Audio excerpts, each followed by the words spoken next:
இனிய மாலை வணக்கம். ஊடக நண்பர்களுக்கும் என்னோட இனிய மாலை வணக்கத்தை தெரிவிச்சுக்கிறேன். படிக்கும்போது படிக்க தவிர இது எல்லாத்துலயுமே கான்சென்ட்ரேட் அதிகமா பண்ணதுனால ஆட்டோ ஓட்ட வந்தாச்சு. பாட்ஷா படம் பார்த்து ரஜினி சார் மாதிரி தான் ஆவன்னு அடம்பிடிச்சுலாம் இந்த ஜாபுக்கு வரல. ஸோ இந்த ஒரே ஒரு வேலை மட்டும்தான் எனக்கு கிடைச்சது. சரிங்களா, எங்க அப்பா ஆட்டோ மேன் தான், என்னோட 2 பிரதர்ஸும் ஆட்டோ தான் ஓட்டிட்டு இருக்காங்க. ஸோ கிடைச்ச வேலையை பிடிச்ச மாதிரி எப்படி செய்யலாம், நம்மளுக்கு ஏற்ற மாதிரி மாத்திக்கணும் அப்படின்னு ஒரு விஷயம். சரி, இந்த ஜாபுக்கு வந்தாச்சு. கஸ்டமர் என்ன எக்ஸ்பெக்ட் பண்றாங்க அப்படின்னு சொல்லி ரியலைஸ் பண்ணேன். நீங்க நிறைய பேர் ஆட்டோல டிராவல் பண்ணிருப்பீங்க. நீங்க என்ன மாதிரியான விஷயங்களை எக்ஸ்பெக்ட் பண்ணுவீங்க? ஆட்டோல டிராவல் பண்ணிருக்கீங்களா? ஸோ சேஃப்டி, ரெஸ்பெக்ட், இந்த 2 விஷயத்தை பெருசா எதிர்பார்த்தாங்க. ஸோ அதை மீறி வேற ஏதாவது கொடுக்கணும் அப்படின்னு முடிவு பண்ணதுக்கு அப்புறம் மேகசின்ஸ், நியூஸ் பேப்பர் இந்த மாதிரி ப்ரொவைட் பண்ணேன். ஸோ நிறைய பேர் படிக்கிறதுல ஒரு 20-25% கஸ்டமர்ஸ் மட்டும்தான் ரீட் பண்ணாங்க. ஸோ வேற ஏதாவது கொடுக்கணும் அப்படின்னு முடிவு பண்ணதுக்கப்புறம் அவங்க எல்லாம் ஃபேஸ்புக், வாட்ஸ்அப் அந்த மாதிரி யூஸ் பண்ணிட்டு இருந்தாங்க. அவங்களுக்கு வைஃபை ப்ரொவைட் பண்ணேன். ஸோ நிறைய கஸ்டமர் ஸ்மார்ட் போன் இல்லாமல் வந்தாங்க. அவங்களுக்காக சாம்சங் கேலக்ஸி டேப் ப்ரொவைட் பண்ணேன். அதுக்கப்புறம் எலக்ட்ரிக்கல் ப்ராடக்ட்டை பொறுத்த வரைக்கும் 3 இயர்ஸ் ரொம்பவே அவுடேட்டட் அப்படின்றதுனால ஐபேட் ப்ரோவை லான்ச் பண்ணேன். ஸோ அதுக்கப்புறம் லேப்டாப் ப்ரொவைட் பண்ணேன்.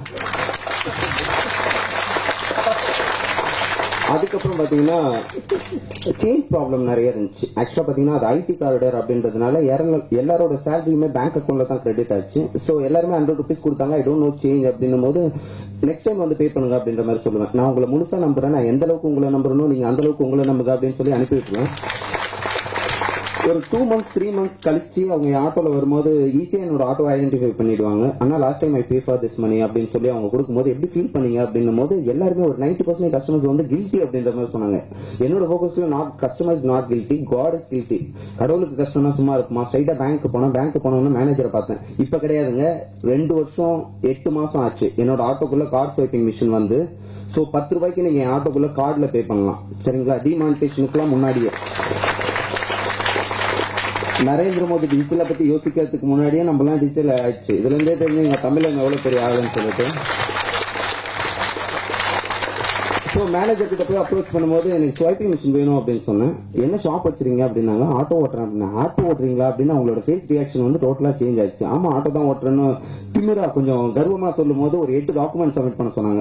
கம்பெனியோட registration, rental agreement, visiting card, logo, seal, sign seal, இந்த மாதிரி நிறைய டாக்குமெண்ட் சப்மிட் பண்ண சொன்னாங்க. ஒரு 2 weeksல எல்லாத்தையும் கலெக்ட் பண்ணி சப்மிட் பண்ணேன். இன்னொரு 2 weeks வெரிஃபிகேஷனுக்கு அப்புறம் அந்த மிஷின் என் கைக்கு வந்துச்சு. கஸ்டமர் வந்து பே பண்ணாங்க.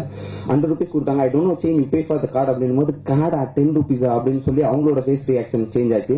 அவங்களை கன்வின்ஸ் பண்றதுக்காக digital India, smart India corporate shopping மாலோ கிடையாது, பிளாட்ஃபார்ம் தான். இது சேஞ்ச் ஆனதான் எல்லாமே சேஞ்ச் ஆன மாதிரி. MTC bus, tea shop, fruit shopping எல்லாம் ஸ்வைப்பிங் டைப் இருக்கும். ரியலைஸ் பண்ணி பாருங்க. உங்களோட சேலரி பேங்க் அக்கௌண்ட்ல தான் கிரெடிட் ஆகுது. மினிமம் பர்பஸ் அப்படின்னு சொல்லி ஒரு 50 rupees 100 rupees வித்ட்ரா பண்ணதுக்கு அப்புறம் 50 rupees ஸ்பெண்ட் பண்ணிட்டு அதோட மீறி 50 rupees டிரான்சாக்ஷன் எங்க போச்சுன்னு உங்களுக்கே தெரியாம போகுது. எல்லா இடத்துலயுமே டிஜிட்டலைஸா இருந்தா உங்களோட டிரான்சாக்ஷன் ரொம்ப ஓப்பனா இருக்கும் அப்படின்ற மாதிரி கன்வின்ஸ் பண்ணேன். இப்போ ஒரு 70% கஸ்டமர்ஸ் வந்து என்னோட ஆட்டோக்குள்ள வந்து கார்டுல ஸ்வைப் பண்ணி பே பண்ணிட்டு இருக்காங்க. அது இல்லாம அடிஷனலா நிறைய பேமெண்ட் மெத்தட் இது பண்ணிருக்கேன். இதன் மூலியமா எனக்கு என்ன கிடைக்குது அப்படின்னு பாத்தீங்கன்னா, லாஸ்ட் இயர்ல இருந்து என்னோட 1800 rupees வந்து இந்தியன் கவர்மெண்ட்டுக்கு நான் டாக்ஸ் பே பண்ணிட்டு இருக்கேன். ஆட்டோ டிரைவரா இந்தியாவிலேயே டாக்ஸ் பே பண்ற முதல் நான் தான். என்னோட லீகல் மணி கூட அருண் ஜேட்லி சார் பட்ஜெட்குள்ள போகுது அப்படின்னும் போது I am really proud Indian. I am the tax paid person. சரிங்களா.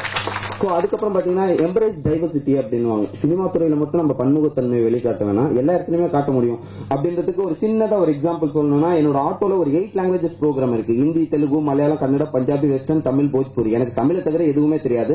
நான் ஏதாவது ஆந்திரா, கேரளா, கர்நாடகா, டெல்லி, பம்பை, கல்கட்டா எங்கேயாவது போகும்போது அங்கே ஏதாவது ஒரு சின்ன டீ ஷாப்ல தமிழ் சாங் ஒன்னா என்னோட ஃபீல் எப்படி இருக்கும்.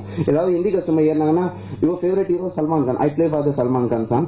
ஸோ அவங்க வந்து அண்ணா இன்னும் ஹிந்தி அப்படின்னு கேட்பாங்க. ஏன் ஐ நோ ஹிந்தி, ஆப் कैसे हो, आप कहाँ से हो, अपना खाना खा लिया, मैं ठीक हूँ, अच्छे से रखना, धन्यवाद, वापस और ना मुझको बोलना मत, कुशल मंगल यात्रा, अदिति देव भव, मिलेंगे मुझे भी 1 2 3 4 5 6 7 8 9 10. ठीक है ओके ओके भैया धन्यवाद थैंक यू हिंदी ओवर அப்படின்னு. ஏதாவது தெலுங்கு கஸ்டமர் ஏறினாங்கன்னா தன்யவாதாலு மல்லி கொளுத்தும் அப்படின்னு சொல்லுவேன். ஏதாவது கன்னட கஸ்டமர் ஏறினாங்கன்னா தன்யவாதகாடு மத்தே பண்ணி அப்படின்னு சொல்லுவேன். ஏதாவது ஒரியா கஸ்டமர் ஏறினாங்கன்னா தன்யவாத் பூனி அசம்து அப்படின்னு சொல்லுவேன்.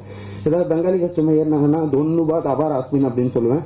ஏதாவது மராட்டி கஸ்டமர் ஏறினாங்கன்னா அட்டா மச்சி சட்டகளி அப்படின்னு சொல்லிட்டு சர்வானா சுபசந்தியா கால் அப்படின்ற மாதிரி சொல்லுவேன். ஏதாவது பஞ்சாபி கஸ்டமர் ஏறினாங்கன்னா கிட்டா வதியா அப்படின்னு. இது எதனாலன்னா அவங்களை இன்ட்ராக்ட் பண்றதுக்காக சொல்லக்கூடிய ஒரு சில விஷயங்கள். ஸோ அந்த மாதிரி என்னோட ஆட்டோக்குள்ள நிறைய ஆஃபர் டேஸ் இருக்கு. Children's Day, Women's Day, Father's Day, Independence Day, Abdul Kalam sir birthday, என்னோட பர்த்டே, டீச்சர்ஸ்க்கு எப்போதுமே நான் நல்லா இருந்ததாங்க ஆஃபர் கொடுக்க முடியும். ஸோ அதுக்கப்புறம் பாத்தீங்கன்னா டீச்சர்ஸ்க்கு எப்போதுமே ஆட்டோக்குள்ள ஃப்ரீ சர்வீஸ் இருக்கு. அதுக்கப்புறம் எல்லா கம்பெனிஸோட சிஓஸ் பர்த்டே எப்பவும் ஆட்டோக்குள்ள ஃப்ரீ ரைட் இருக்கு. டிசிஎஸோட என் சந்திரா சார் ஜூன் 2, கேப்ஜெமினியோட பால் கர்மலின் சார் April 30, ஐபிஎம்மோட ஜின்னி ரொமேட்டி மேம் July 29. அதுக்கப்புறம் பாத்தீங்கன்னா சுனாடா சார், அபிதாலினி முச்சுவாலா, ஆக்சவரோட ஆர் ஸ்ரீ கிருஷ்ணா, இந்த மாதிரி எல்லா கம்பெனிஸோட சிஓஸ் பர்த்டே எப்பவும் என் ஆட்டோக்குள்ள ஃப்ரீ ரைட் இருக்கு. படிச்சுட்டு வேலை இல்லாம இருக்கிறத விட ஒரு கொடுமையான விஷயம் இந்த உலகத்துல எதுவுமே இருக்க முடியாது. எஜுகேஷன் சிஸ்டமால மட்டும் உங்களோட லைஃபை ஃபுல்ஃபில் பண்ணிட முடியாது. அதுக்கு அடுத்ததா ஒரு விஷயம் இருக்கு, அதுதான் ஜாப் அப்படின்ற ஒரு விஷயம். சோ படிச்சுட்டு வேலை இல்லாம இருந்தா பொண்ணு கூட கொடுக்க மாட்டாங்க சரிங்களா. சோ அது ரொம்ப காயப்படுத்தும், நம்மள மட்டும் இல்ல நம்மள சுத்தி இருக்கவங்களையும். அதுக்கப்புறம் என்னோட ஆட்டோக்குள்ள எல்லா ரீசார்ஜும் பண்ணலாம், எல்லா சார்ஜரும் பாயிண்ட் இருக்கு, இந்த மாதிரி நிறைய விஷயங்கள் இருக்கு. சோ விழா நாயகர்களான அனுப் சீலன் சார், அவரு பெங்களூர்ல ரொம்ப ரொம்ப ஃபெமிலியரான ஃபிகர், அவரு நோட்டட் ஃபிகர். அதுக்கப்புறம் அருணகிரி சார், நீங்க இன்னும் பெருசாவே என்னோட வாழ்த்துக்கள். நீங்க தான் விழாவோட நாயகர்கள். 2D என்டர்டைன்மெண்ட் ரொம்ப ரொம்ப சந்தோஷம் சார். நீங்க கடுகுக்கு மெருகேற்றத்துக்கு என்னோட வாழ்த்துக்கள் சரிங்களா. சோ கடுகு போட்டாதான் குழம்புல முதல்ல நல்ல மனமான ஒரு வாசனை வந்து, நான்லாம் பாத்தீங்கன்னா எங்க வீட்டுல சட்னி வச்சாங்கன்னா அந்த கடுகு இருக்கிற சட்னியை மட்டும் அலேக்கா அப்படியே எடுத்து தட்டில போட்டு சாப்பிடுவோம். சோ இது எல்லாமே ஒண்ணு சேர்ந்து இருக்கிறது வந்து உண்மையிலேயே பெருமைக்குரிய ஒரு விஷயமா பாக்குறேன்.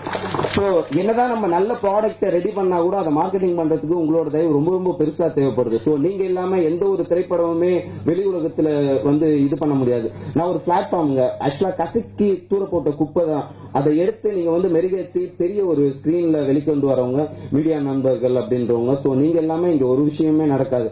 அதனாலதான் நான் முதல்ல என்னோட கஸ்டமருக்கு ஏதாவது கொடுக்கணும்னு யோசிச்ச உடனே மீடியான்ற ஒரு விஷயத்தான் யோசிக்கவே ஆரம்பிச்சேன்.